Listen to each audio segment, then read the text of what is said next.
Meus queridos e amados irmãos, eu vos saúdo com a paz do Senhor Jesus, passando aqui para trazer uma reflexão para o nosso coração. E a reflexão dessa tarde está no capítulo 1 de Efésios, carta do apóstolo Paulo aos irmãos em Éfeso, versículos 6 e o 7, está escrito assim: para louvor da sua glória, que ele nos concedeu gratuitamente no amado, no qual temos a redenção pelo seu sangue, a remissão dos pecados, segundo a riqueza da sua graça. Pois é, meus irmãos, estamos diante dessa carta, uma das cartas mais profundas que Paulo escreveu, e aqui nós vamos refletir hoje, neste momento, sobre o tema redenção pelo sangue, um presente da graça. É isso aí, redenção pelo sangue, um presente da graça. A remissão dos nossos pecados nada mais é do que um presente da graça. Essa carta, como nós sabemos, eu já falei aqui, foi escrita pelo apóstolo São Paulo, aproximadamente 61 depois de Cristo. E o tema central da mesma é o propósito eterno de Deus de estabelecer o seu corpo aqui na terra, ou seja, a igreja eleita, não é? Então esse é o propósito central desta carta. A palavra graça, no âmbito teológico, se consiste no dom sobrenatural de Deus como meio de salvação. Então a palavra graça é um dom sobrenatural de Deus. A palavra dom é o mesmo que presente, não é? Nós somos agraciados por esse presente como meio de salvação. É um presente sem merecimento, próprio dos homens. É um ato de misericórdia, ou seja, nós não somos salvos porque merecemos. Não são pelos nossos méritos humanos, são pelos méritos de nosso Senhor e Salvador Jesus Cristo, lá na cruz do Calvário. Então, nada mais é do que um ato de misericórdia. A palavra redenção, para a gente entender essa reflexão, nós precisamos entender isso, né? O que significa graça e o que significa redenção. A palavra redenção, no sentido figurado, significa auxílio, proteção que livra de uma situação difícil, salvação. No sentido teológico, é um resgate do gênero humano por nosso Senhor e Salvador Jesus Cristo. Então, para a gente entender de forma clara essa reflexão, nós precisamos entender o significado dessas palavras e também o que representa. Por exemplo, o que representa a palavra resgate, não é? Para entender melhor o que Cristo fez por nós, nos resgatando da nossa vã maneira de viver, que outrora nós vivíamos pela tradição dos nossos pais, nós precisamos entender o que significa a palavra resgate. A palavra resgate é uma quantia paga para libertar alguém ou algo, ou seja, é a libertação de algo ou de alguém mediante o pagamento de uma quantia determinada. Isso é um resgate, não é? É quando você paga uma certa quantia para resgatar algo ou alguém. Hoje, na nossa cultura, é comum alguém empenhorar alguma coisa, né? Empenhora no banco, empenhora uma joia, empenhora um imóvel, um carro importado por uma determinada quantia, né? E aí depois ele paga a quantia e resgata aquilo que ele empenhorou. No nosso caso aqui, foi o sangue de Jesus Cristo, nosso Senhor, vertido por nós, para Deus nos resgatar. porque o homem nunca foi propriedade do inimigo, o homem nunca foi propriedade do adversário da igreja, não, o homem é propriedade de Deus. Mas quando o homem se perdeu nos seus pecados, nos seus devaneios, o Senhor Jesus veio para pagar esse resgate. E o resgate foi o preço de sangue, como nós sabemos, né? E é mediante este resgate que nós temos a remissão dos nossos pecados. E o verso 7 da carta aos Efésios que eu li diz que segundo as riquezas da graça, olha como a graça, ela tem muitas riquezas para nós, os seres humanos. Se eu fosse você, eu dava um glória a Deus por ter nascido na dispensação da graça. Louvado seja Deus, porque nós viemos a esse mundo e nós somos envolvidos, imbuídos na dispensação da graça. E a graça, ela tem muitas riquezas para nos favorecer. E para a gente entender a doutrina da redenção, que é uma das doutrinas da linha teológica, nós precisamos entender 3 níveis. Nós precisamos abrir o nosso entendimento para 3 níveis da palavra. A doutrina da redenção envolve 3 níveis de entendimento da palavra de Deus. Então, nesses 3 níveis, o meu entendimento precisa se abrir para mim entender realmente que eu fui resgatado e remido pelo sangue de nosso Senhor e Salvador Jesus Cristo. Louvado seja Deus, bendito sangue, não é? Bendito sangue. Então, o primeiro nível da palavra que eu preciso entender está justamente aqui: o pagamento do resgate com o sangue de Cristo. Isso eu preciso entender. O pagamento do resgate da minha alma, da alma do ser humano, foi realizado através do sangue de Cristo. Esse nível de entendimento eu preciso atingir. Por exemplo, olha o que está escrito na primeira carta de Paulo aos Coríntios, capítulo 6, verso 20. Porque fostes comprados por bom preço. Oh, glória a Deus! Nós somos comprados. A igreja tem um dono. A igreja não está aqui peregrinando na terra ao léu. Ela tem um dono, nós somos comprados. Foi pago um preço por nós. E Paulo diz aqui que foi um bom preço. Olha o investimento da igreja.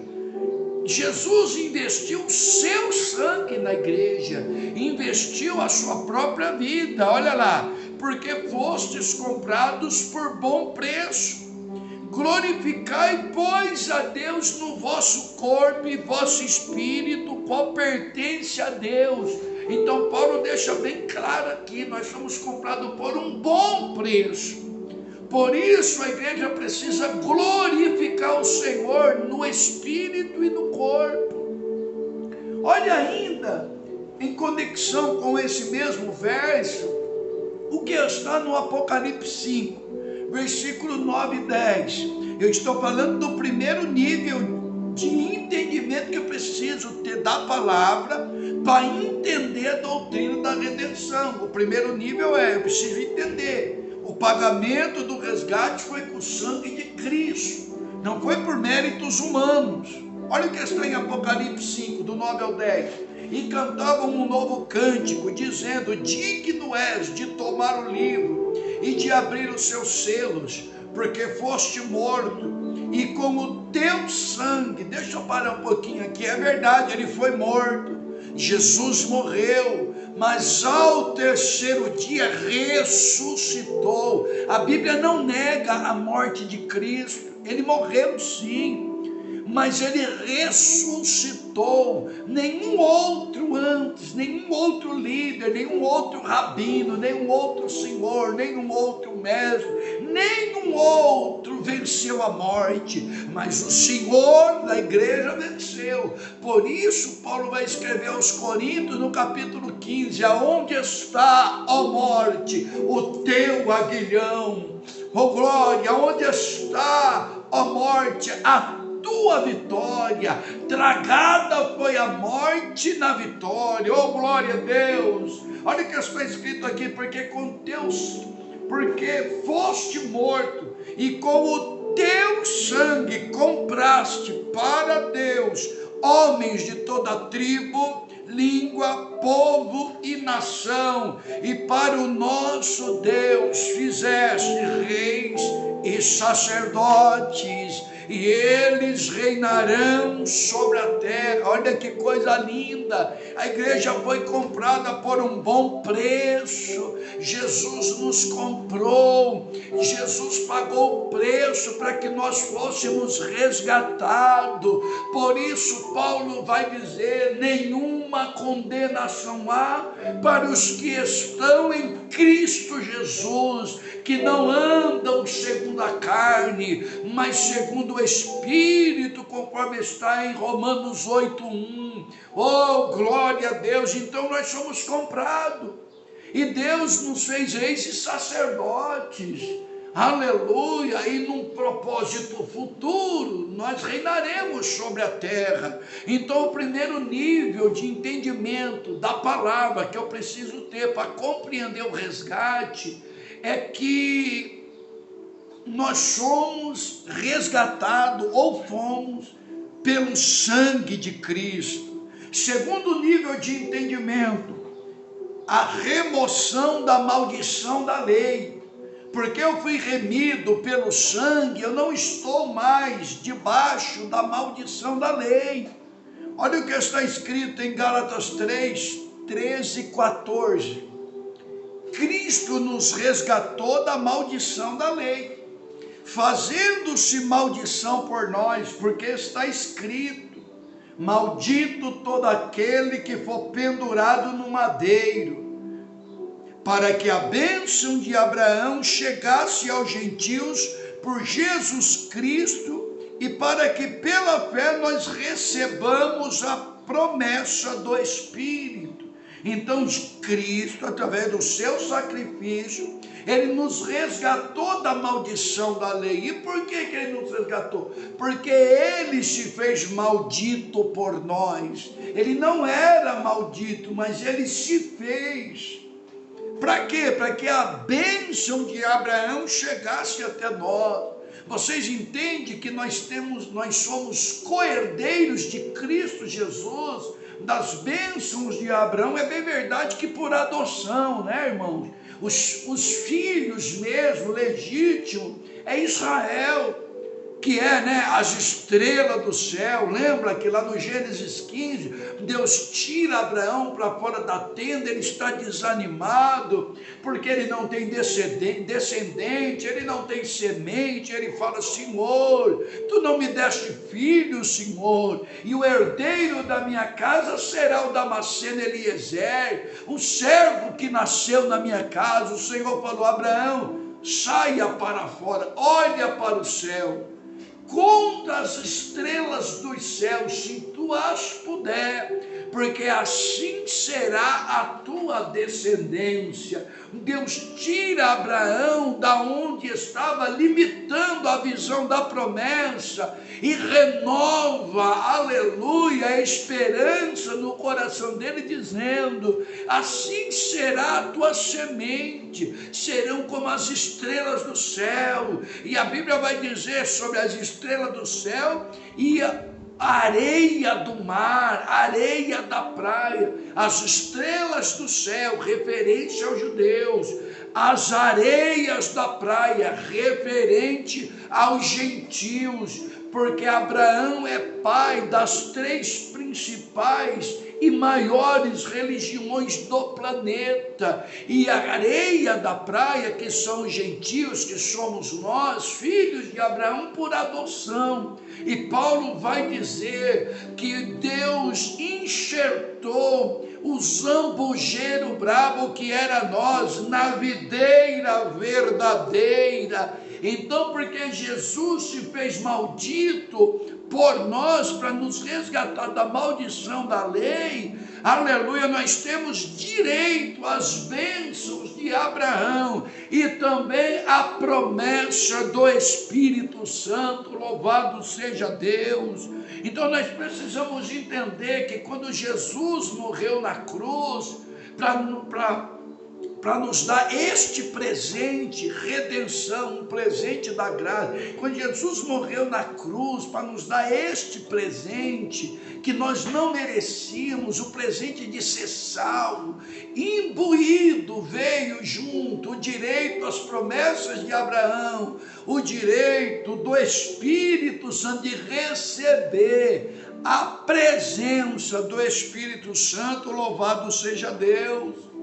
A lei mosaica, meus irmãos, considerava maldito quem fosse pendurado no madeiro. Deuteronômio 21, do 22 ao 23, está escrito assim, ó: quando também em alguém houver pecado, quer dizer, tem que ter pecado, digno de juízo de morte, e haja de morrer, e o pendurares no madeiro, o seu cadáver não permanecerá no madeiro, mas certamente o enterrarás no mesmo dia, porquanto o pendurado é maldito de Deus, e assim não contaminarás a terra que o Senhor teu Deus te dá por herança. Então a lei mosaica ensina que aqueles que morressem no madeiro, na cruz, era considerado maldito. Aquele que houvesse pecado, digno de juízo de morte, tinha que ser morto na cruz, e não podia ficar na cruz, porque era considerado maldito. Mas isso é naqueles que houvesse pecado. E eu lhe pergunto, que pecado o nosso Senhor Jesus cometeu para ir para a cruz? Qual era o pecado? De juízo de morte? Não. Hebreus, a carta aos Hebreus vai nos ensinar que em tudo ele foi tentado, mas ele não pecou. Pastor Antônio Prado, e se ele não pecou, por que ele teve que ir para a cruz? Para cumprir um propósito. Qual era o propósito? Aleluia, pagar o preço da redenção.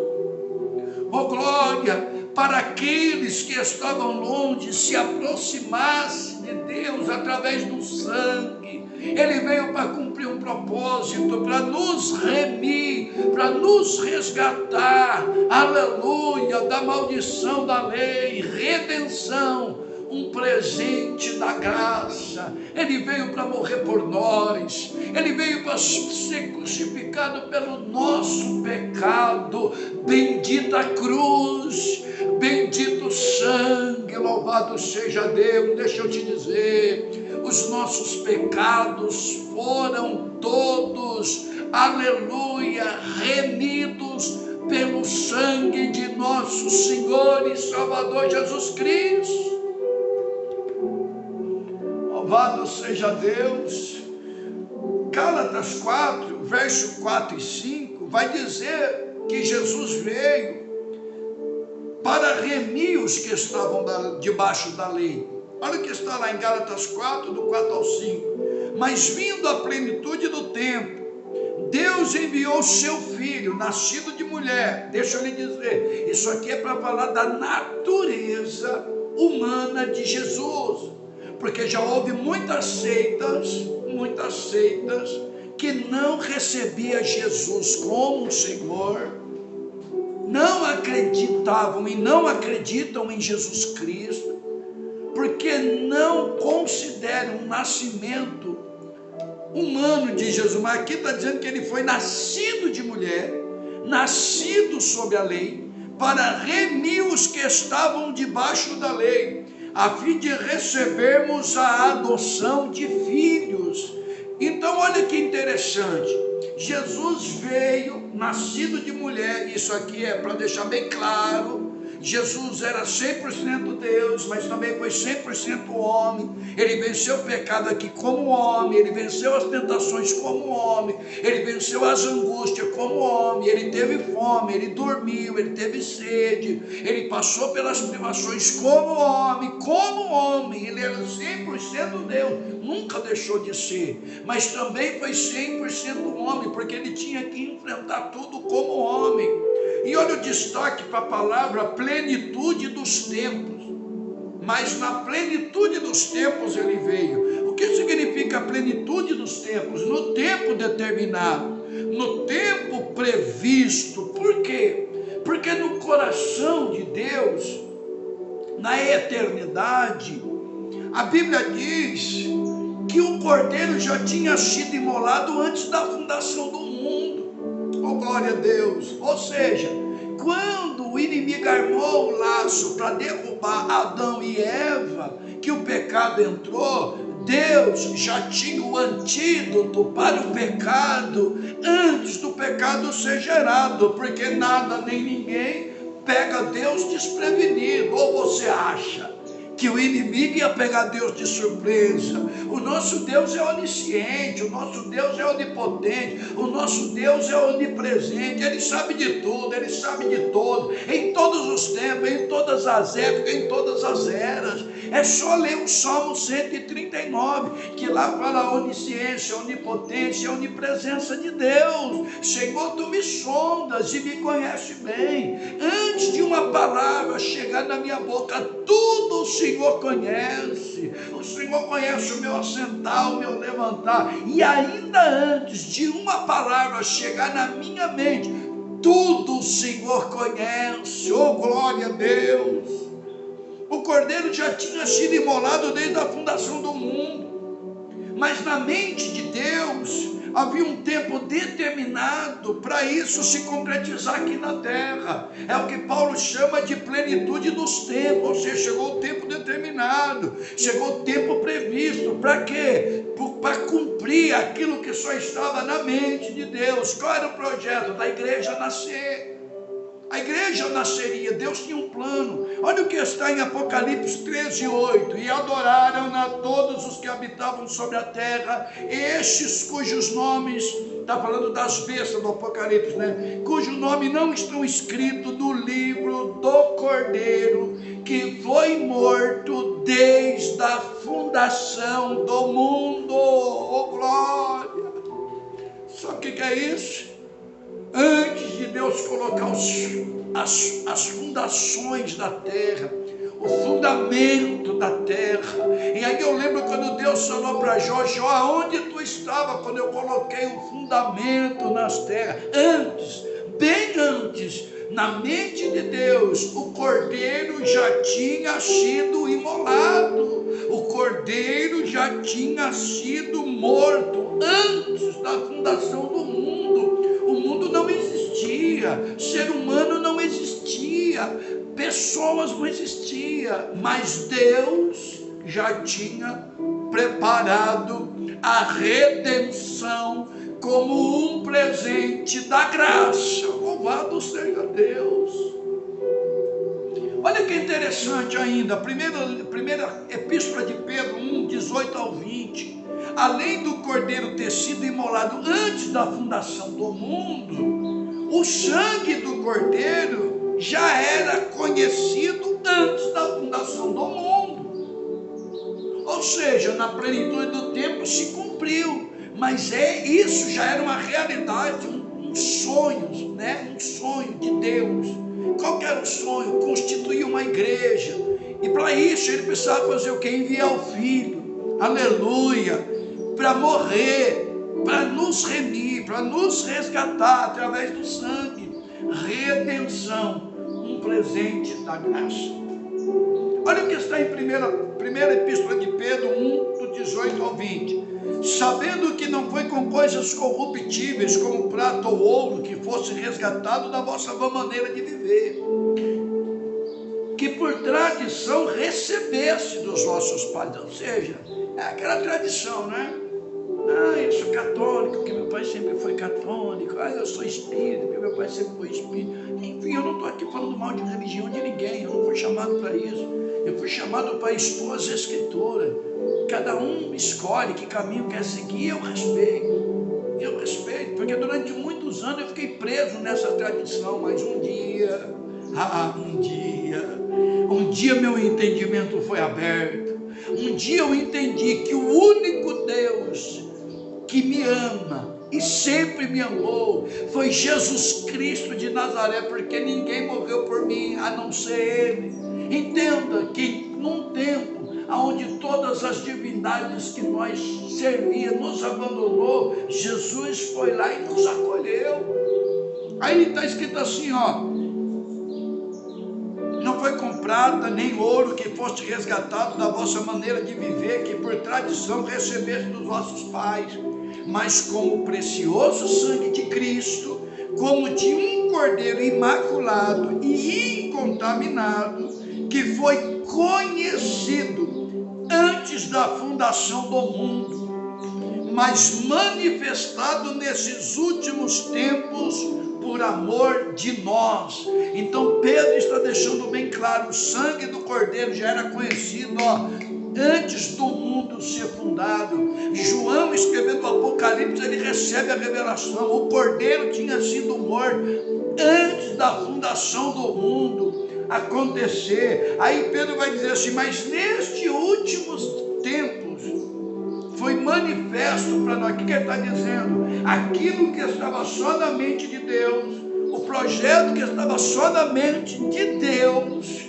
agora nesse tempo se manifestou. Que tempo? Paulo chama de plenitude dos tempos. Chegou a hora de concretizar o que, pastor Antônio? A redenção pelo sangue. Chegou a hora de Deus constituir uma igreja, e para isso Jesus precisava vir, e não foi com ouro, não foi com prata, mas foi com sangue precioso de nosso Senhor e Salvador Jesus Cristo, que nós fomos comprados. E vocês percebem que esse projeto de igreja é algo muito que já estava no coração de Deus há muito tempo. Então, presta atenção no que eu vou te falar agora. Dobra a sua atenção. O cordeiro foi morto antes da fundação do mundo, ok? O sangue do cordeiro era conhecido antes da fundação do mundo, ok? Até aqui tudo bem? Foi conhecido antes da fundação do mundo. Ok, pastor, o que o senhor quer dizer com isso? Eu quero dizer que também existe um reino, glória, preparado para nós. Desde quando, pastor? Desde a fundação do mundo. Porque esse projeto é antigo, só que no tempo, na plenitude dos tempos se cumpriu, no tempo determinado se cumpriu. Olha só, Mateus 5, olha o que está escrito aqui. Eu vou te mostrar na Bíblia, você já me conhece, você já está comigo há alguns dias aqui no canal, você me conhece. Vou mostrar aqui na Bíblia, o cordeiro foi morto antes da fundação do mundo, o sangue do cordeiro foi conhecido antes da fundação do mundo. E o reino, pastor Antônio Prado,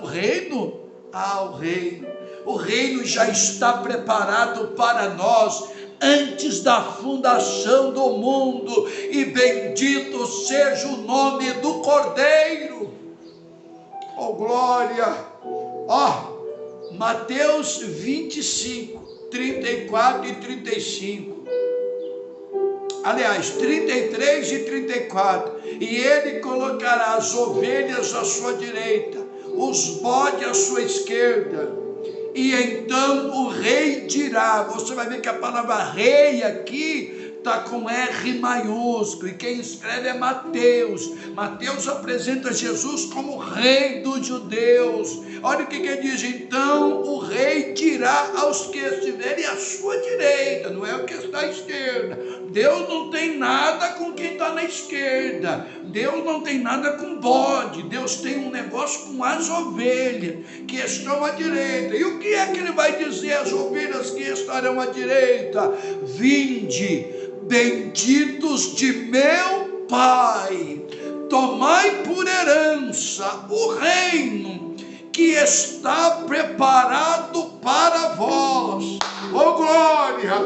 Desde a fundação do mundo, deixa eu te dizer, Deus já nos conhecia de antemão e já preparou um lugar. Oh glória a Deus, eu preciso conhecer esses 3 níveis da palavra para compreender o que Cristo fez na cruz por mim. Meu Deus do céu, oh aleluia, glória a Deus. Oh, louvado seja o nome de Jesus Cristo. Eu sinto uma graça tão grande nesta palavra. Terceiro nível de compreensão na palavra, da palavra, para me entender esse propósito, o propósito da redenção. Oh, glória a Deus! A libertação da escravidão do pecado para a liberdade da graça. Então eu preciso entender isso, é o terceiro e último nível, eu já estou indo para as considerações finais. Eu preciso entender a liberdade, aliás, a libertação da escravidão do pecado para a liberdade da graça. Essa liberdade da graça é uma liberdade que nós temos, mas é uma liberdade dentro dos padrões de santificação. Nós não estamos mais presos ao pecado. Paulo disse isso, segunda carta de Paulo aos Coríntios 5,17. Aquele que está, não é o que estava nem o que estará. Aquele que está em Cristo, nova criatura é, as coisas velhas se passaram e tudo se fez novo. Então a graça me libertou da escravidão do pecado.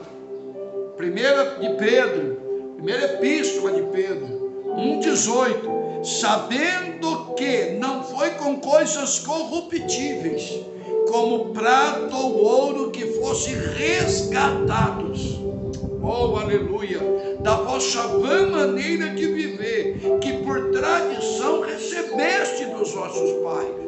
Quer dizer, agora eu não estou mais preso na tradição dos meus pais, eu não estou preso ao paganismo, eu não sou mais escravo do pecado, eu sou hoje um pecador remido, ou um pecador redimido. Olha o que está ainda em Efésios 2, do 8 ao 9, porque pela graça sois salvos, por meio da fé. Olha como a salvação, gente, é um dom, um presente de Deus para nós, porque pela graça sois salvos, e é um presente da graça, né? Porque pela graça sois salvos, por meio da fé.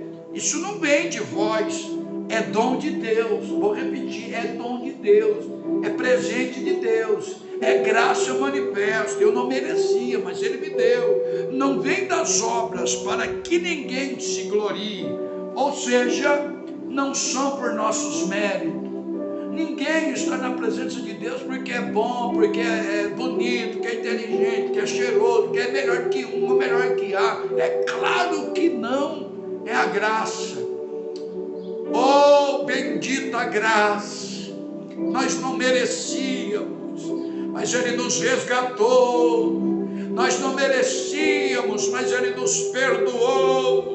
Nós não merecíamos, mas Ele nos libertou. Estávamos a passos largos para as profundezas do abismo, mas pela graça nós fomos salvos. Isso não vem de nós, isso não vem de obras, para que ninguém se glorie. Isso é dom gratuito de Deus, aleluia. Isso é manifestação da graça, é uma atitude de misericórdia.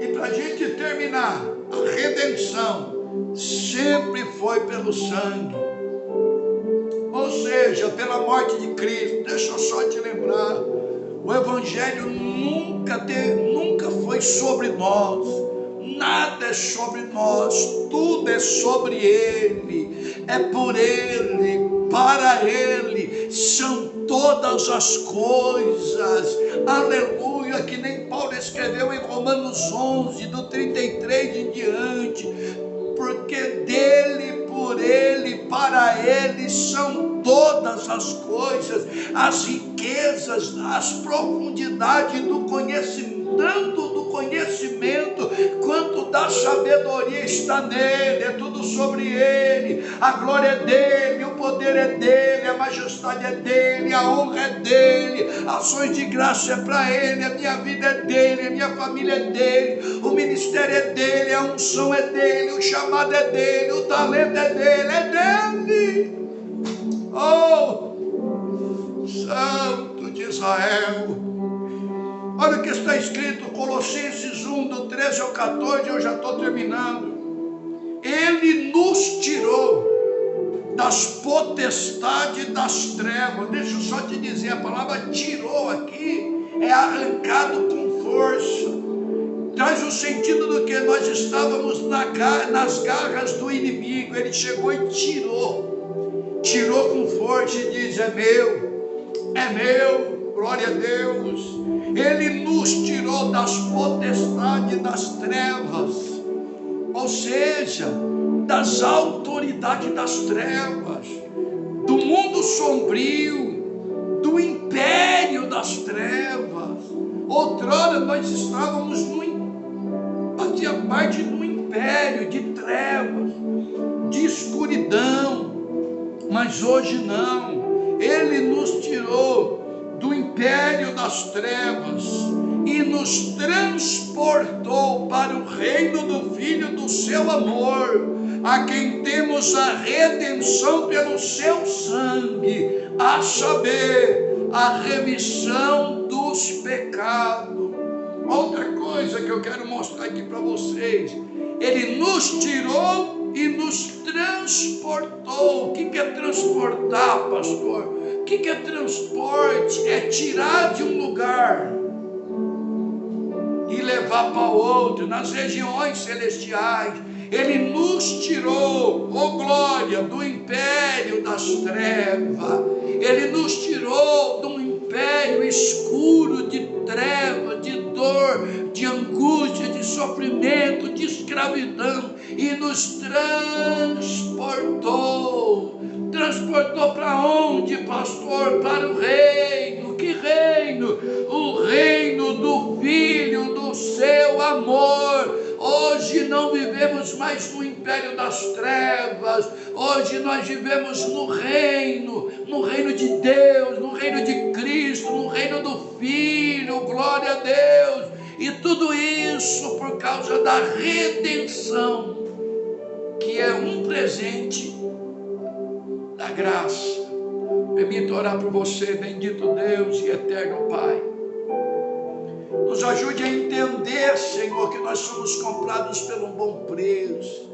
Aonde chegar esse vídeo, aonde chegar essa transmissão, Senhor, aonde chegar essa reflexão, esta palavra, que o Espírito do Senhor abra o entendimento das pessoas para entender. Nós somos comprados pelo bom preço, nós temos um dono, nós somos igreja, e que hoje nós não vivemos mais no império das trevas, mas nós estamos no reino do Filho amado, no reino daquele que tem todo o poder, tanto nos céus quanto na terra. Por isso nos ajude a entender de forma clara, oh meu Senhor da glória, os ensinamentos sobre a redenção pelo sangue de Jesus Cristo, o nosso Senhor. Meus queridos, Deus te abençoe. Ouça e compartilhe com alguém, se você achar que pode ajudar alguém nessa reflexão. Deus te abençoe. Continuo rogando as vossas orações por mim, pela pastora Selma Prado, pela Fran, pela Mimi, nossas filhas. Continue orando por nós, por favor. Deus abençoe.